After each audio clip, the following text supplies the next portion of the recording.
lang pero walang balak dahil dyan. Ako nga pala may kwento. Dumayo nga pala ako din ng piyestahan. Medyo malayo-layo nga lang. Alam nyo ba kung saan? Di nilaang yan sa isa sa pinakagusto kong bayan. Ang bayan ng Mulanay. Alam nyo ba kung bakit? Dahil birthday ko ang araw ng fiesta dito. Salamat po sa nagpa-cake. Yung gusto kong magpa-picture pero ang dami naman dumadaan kaya gumawa na lang ako ng paraan. Siyempre pag piyestahan ay hindi nawawala ang peryahan. Kaya naman atin ding pinuntahan. Iyan naman! Yan ang dami nga ng tao lalo na ang mga talubata. Pero hindi ko inaasahan na makita ko ang aking kaibigan. Pasensya ka na laang at blurred naman ang kinalabasan. Pamandin ay iisang picture laang. Ay hayain at pag nagkita tayo uli ay isa pa ha. Dahil nandito na rin laang tayo sa peryahan ay sinubukan ko ba namang maglaro ay di por dait siya ng piso ang person. Kaya lamang ay talagang hindi certain. Lagi na lang ding ako ang napaglalaroan. Iyan naman! Abay tinagilan ko na tiya ko na doon. Nauubos lang ang pera ko. Wala naman akong napapala sa laro ha.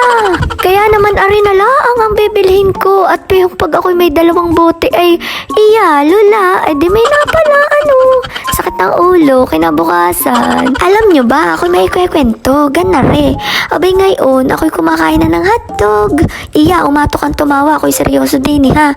Nung bata pa kasi ako ay alam ng pamilya ko at kapatid ko at malalapit kong kaibigan na ako po ay hindi kumakain ng hotdog. Paano ba naman narinig ko na yun daw ay bulate? Abay di natandaan ko ay di hindi na ako kumain simula noon. Ay ewan ko ba sa akin pero ngayon ay ako'y kumakain na. At napasarap na naman nga akong mag-inom at hindi ko namamalaya na kailang bote na pala ako.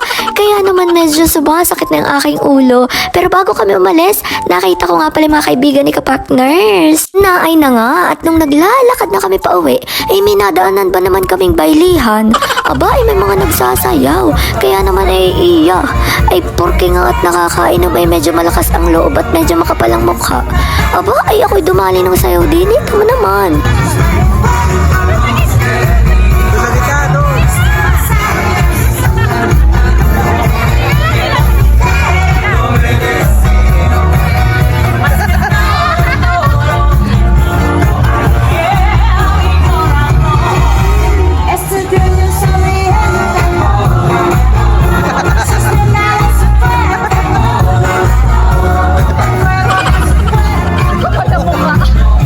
Yun lang ang kwentong oops! Birthday ko for today's video. Thank you for watching. Bye-bye!